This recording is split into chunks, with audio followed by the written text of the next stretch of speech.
Saya CGP Angkatan 10 Kota Medan, unit tugas di UPT SD Negeri 00948 Medan.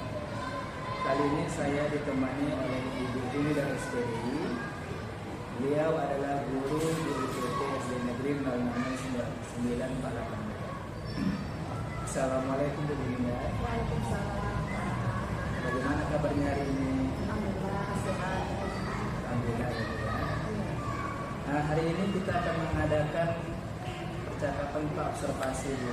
Sebelum nanti saya akan amati jalannya proses pembelajaran yang Ibu lakukan di dalam kelas atau sebelum melakukan proses supervisi kelas. Adapun tujuan dilakukannya supervisi adalah untuk mengetahui dan juga mengevaluasi jalannya proses pembelajaran yang dilakukan. Dan percakapan kita hari ini merupakan percakapan observasi sebagai persiapan awal sebelum nanti Ibu melakukan kegiatan pembelajaran agar lebih siap nantinya ya Bu, sehingga pembelajaran ini nanti berpusat kepada begitu ya Bu. Ada beberapa pertanyaan Ibu yang ingin saya sampaikan. Yang pertama, saya ingin tahu Ibu akan melaksanakan pembelajaran apa, kemudian tujuan pembelajarannya apa? Berdasarkan rancangan tujuan yang saya tuliskan, di sini saya akan melaksanakan pembelajaran IPAS dengan dua tujuan pembelajaran. Itu yang pertama adalah peserta didik mampu menjelaskan sifat-sifat bumi dan cahaya melalui percobaan sederhana. Dan yang kedua, peserta didik mampu mendemonstrasikan bagaimana sistem pendengaran dan kegiatan manusia. Baik, pembelajaran yang dilakukan adalah pembelajaran IPAS dengan dua tipe pembelajaran yang dicapai ya Bu. Nah, bagaimana area pengembangan yang ingin Ibu capai atau yang ingin dilakukan observasi? Baik. Untuk area pengembangannya mungkin saya menemukan dua alat, yaitu di pengetahuan dan keterampilan. Yang pertama, pengetahuan, yaitu siswa mampu menjelaskan sifat-sifat cahaya seperti zat. Kemudian yang kedua, di area keterampilan, yaitu siswa mampu melakukan percobaan sederhana sebagai bentuk pemahamannya terhadap sifat-sifat cahaya. Jadi area pengembangan yang ingin dicapai adalah bagian aspek pengetahuan dan juga keterampilan itu. Nah, saya ingin mendengar dulu bagaimana rancangan pembelajaran yang akan dilakukan terkait apakah model pembelajaran, strategi pembelajaran, ataupun teknik pembelajaran. Saya jelaskan. Untuk metodenya, mungkin saya menggunakan metode tanya jawab dan juga penugasan. Pembelajaran kooperatif ya. Jadi rencana yang diterapkan kita sambil menggunakan model pembelajaran kooperatif, terus metodenya juga metode diskusi dan tanya jawab seperti itu ya. Nah, bagaimana dengan media pembelajaran? Untuk media pembelajarannya, mungkin saya menggunakan beberapa benda-benda tekstual, kemudian APD, beberapa picture, kemudian juga PowerPoint-nya dan juga laptop. Baik. Nah, kira-kira kapan nih Ibu akan melakukan kegiatan pembelajaran tersebut? Di hari apa dan di jam keberapa? Kebetulan pembelajaran IPAS itu ada di hari Rabu jam 3. Jadi saya melaksanakan pembelajaran jam 3.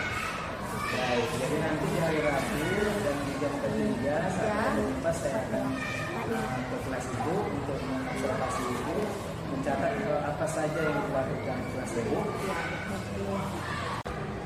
Nah, nanti setelah Ibu melakukan kegiatan observasi, kita akan kembali mengadakan percakapan membahas hasil observasi dulu ya. Percakapan itu saya sebut percakapan pasca observasi ya.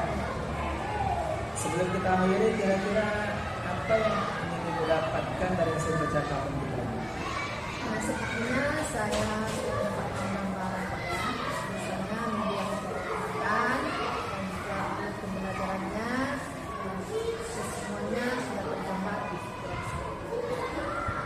Terima kasih atas waktunya dan sudah bersedia berbincang-bincang dengan saya. Semoga sukses untuk kegiatan observasinya. Sampai jumpa juga di kegiatan kegiatan observasi dan pasca observasi ya Bu ya. Baik, terima kasih Pak Rahmat. Ya, demikian Bu kakak penulis hari ini saya akhiri. Assalamualaikum warahmatullahi wabarakatuh. Waalaikumsalam warahmatullahi wabarakatuh.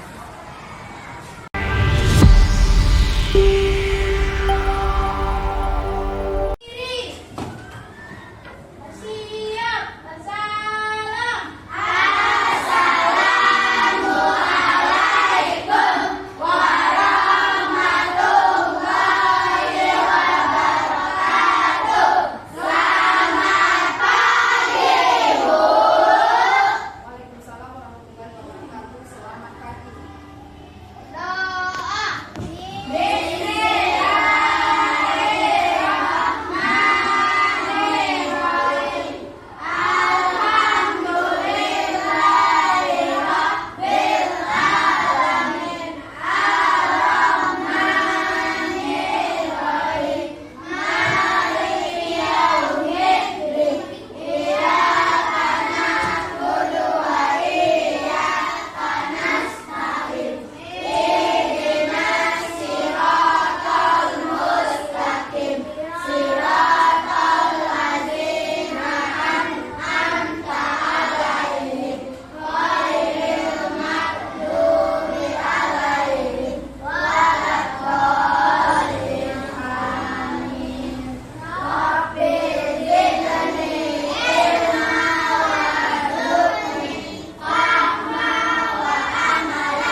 Apa kabar anak-anak semua? Sudah sarapan semua? Ada yang belum sarapan? Ada Bu. Hah? Semuanya sudah sarapan. Halo Nek Ibu, ada apa? Coba dulu pindah satu lembar. Kalau sudah sarapan semuanya kita belajar. Sudah siap untuk belajar? Kalau sudah siap belajar kita do ice breaking dulu. Kita nyanyi dulu satu lagu. Satu lagu. Nah, kita kan mau bahasa Agustus. Kita nyanyi lagu apa? Nyanyi apa? Agustus. Boleh. Kita mulai ya. 1, 2, 3, ya.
Sekarang kita lanjut pelajaran kita kan tentang buka halaman 5 ya.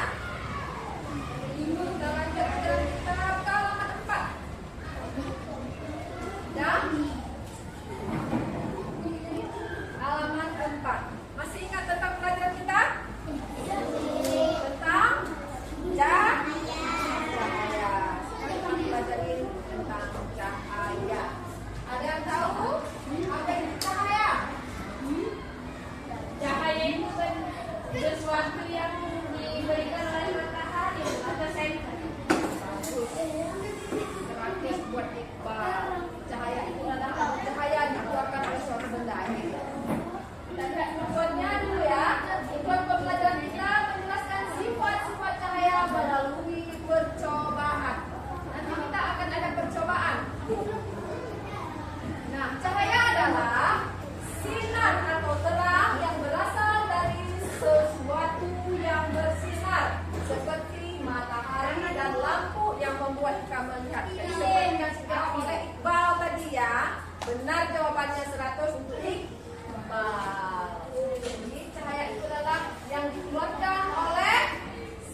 matahari, lampu. Bisa juga dari tadi apa, Iqbal? Dari center. Senter boleh. Lilin. Benar ya. Lanjut lagi. Tujuannya.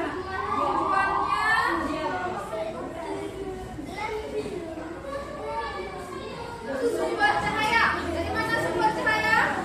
Tadi sudah disebutkan ya. Dari api, dari lilin, lampu senter, obor. Disebutkan. Lanjut. Nah sekarang sifat-sifat cahaya. Pertama.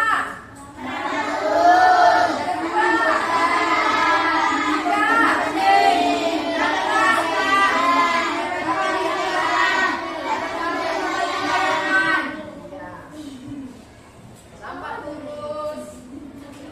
Nah, sifat cahaya yang merambat lurus. Apa contohnya?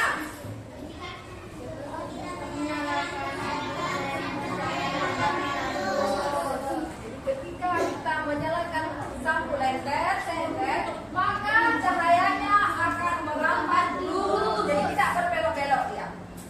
Sifat cahaya itu merambat lurus yang pertama, jadi sifatnya adalah contohnya adalah senter. Nah, sekarang sifat cahaya yang dipantulkan yang kedua, apa contohnya? Ya, contohnya dari permukaan benda, contohnya pemantulan cahaya melalui cermin. Nanti ada dua cermin kita. Ada cermin yang datar dan ada cermin yang bergelombang. Jadi kalau cahaya yang cerminnya datar, maka cahayanya akan beratu. Kalau cerminnya tidak datar, maka dia cahayanya akan tidak beratu. Lanjut. Sekarang sifat cahaya yang menembus benda-benda, apa contohnya? Dan benda. Ya, ada jendela kita? Plastik. Nah, sekarang kita lihat dari jendela kita kaca. Tembus nggak cahayanya? Sekali lagi tadi contohnya. Plastik. Ya, plastik. Halo Aliando. Sekarang sifat cahaya dapat dibiaskan. Apa contohnya? Dapat dibiaskan, Bu. Dapat Iya. Sifat cahaya yang dapat dibiaskan adalah contohnya adalah kita masukkan pensil ke dalam air. Bagaimana bentuk pensil itu? Ya, patah. Patah tidak itu? Patah. Bengkok tidak itu? Bengkok. Inilah yang disebut cahaya dapat dibiaskan. Nanti kita buat.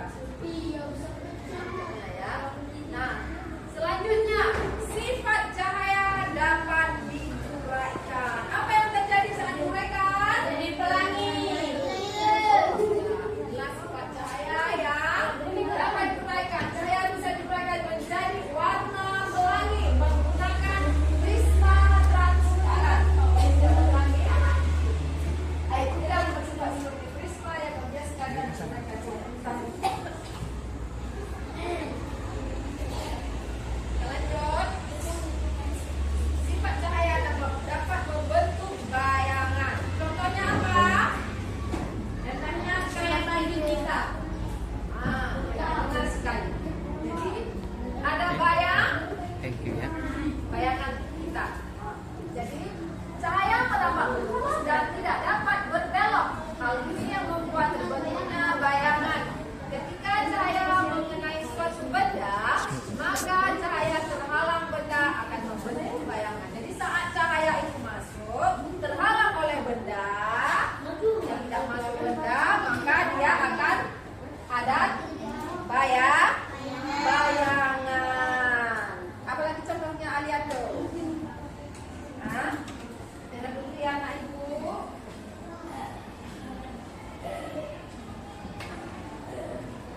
Ada videonya.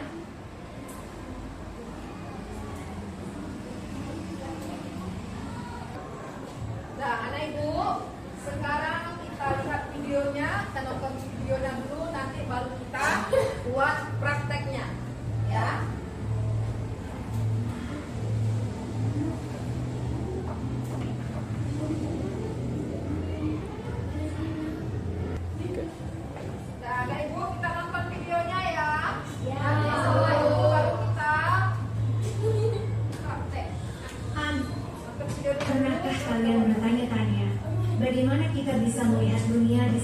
kita.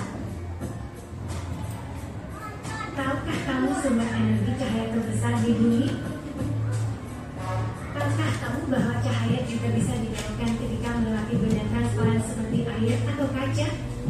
Cahaya adalah gelombang elektromagnetik yang membawa energi dan informasi dari sumbernya ke mata kita. Bagaimana cahaya merambat? Kita akan melihat bagaimana cahaya bergerak dalam garis lurus dan dapat dibiaskan ketika melewati benda transparan seperti air atau kaca. Cahaya merambat atau bergerak lurus. Cahaya matahari merambat lurus saat melewati celah-celah kecil. Bagaimana cahaya dipantulkan? Pernahkah kamu melihat bayangan dirimu di cermin? Atau terpesona oleh kilauan air di bawah sinar matahari? Fenomena ini terjadi karena cahaya dapat dipantulkan. Pantulan cahaya ini membantu memperkuat warna-warna pelangi yang kita lihat. Cahaya yang dipantulkan dan dibiaskan oleh tetesan air hujan kemudian dipantulkan kembali ke mata kita, sehingga kita melihat lantunan warna-warni di langit. Bagaimana cahaya bisa menembus benda bening? Kita dapat melihat benda-benda dengan jelas melalui benda transparan seperti kaca. Namun cahaya tidak bisa menembus dinding tembok. Benda yang sedikit ditembus cahaya atau buram akan terlihat samar. Bagaimana cahaya dapat dibiaskan? Sedotan yang terlihat patah ketika dimasukkan ke dalam gelas berisi air adalah karena fenomena pembiasan cahaya. Cahaya bergerak dalam garis lurus di udara, tetapi ketika melewati air, kecepatannya melambat. Ketika melihat ikan dalam kolam, posisi ikan yang terlihat oleh mata bukanlah posisi yang aslinya. Hal ini terjadi karena cahaya dibiaskan ketika menembus air. Bagaimana cahaya dapat diuraikan? Bayangkan kamu sedang memancarkan sinar laser putih dari senter. Ketika sinar laser tersebut melewati prisma, cahaya putih tersebut akan diuraikan menjadi spektrum warna, yaitu merah, jingga, kuning, hijau, biru, nila, dan ungu.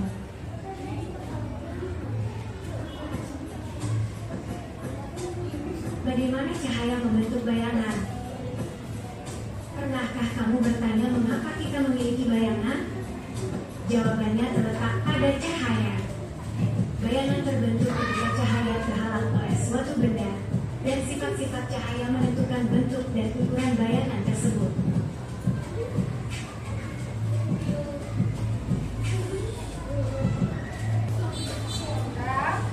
Sudah nonton? Sudah paham cara kerjanya? Sudah paham cara kerjanya? Duduk ke kelompok masing-masing. Kelompok masing-masing bagi buat laki-laki, buat kelompok perempuan. Kita di bawah aja ya. Di bawah sini. Berat, iya, kelompok biasa.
Di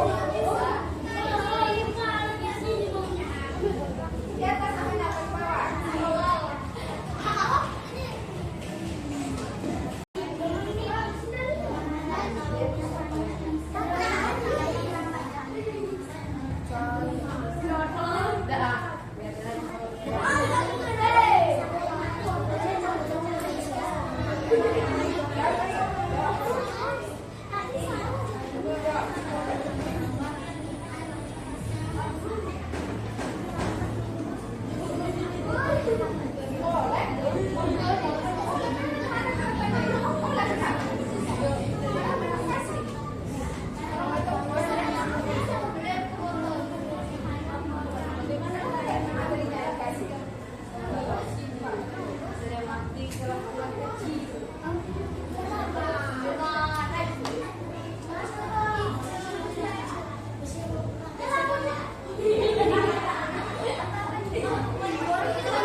Nah, sekarang kelompok 2, ayo maju.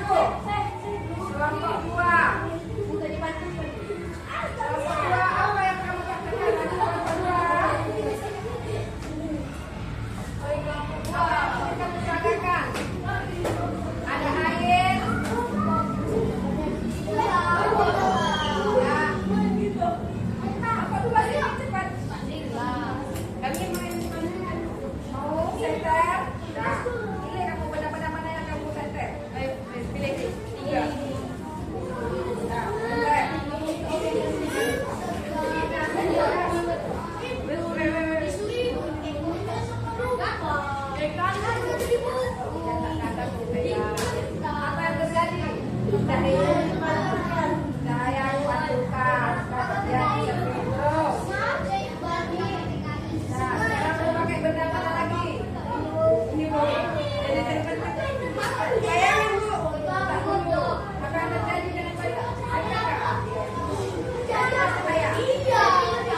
Sakit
Tentang cahaya.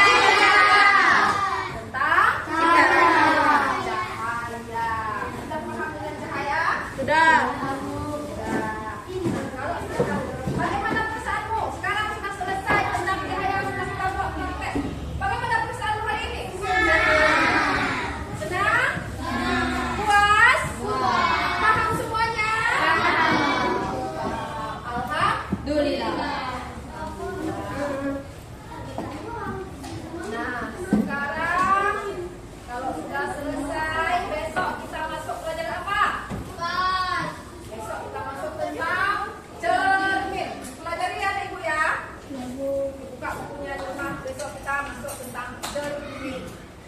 Kalau sudah selesai, siapkan semua barang-barangmu. Jangan ada yang tinggal. Kumpulkan semua barang-barangmu. Sudah siap? Kita berdoa dulu. Ke kelas.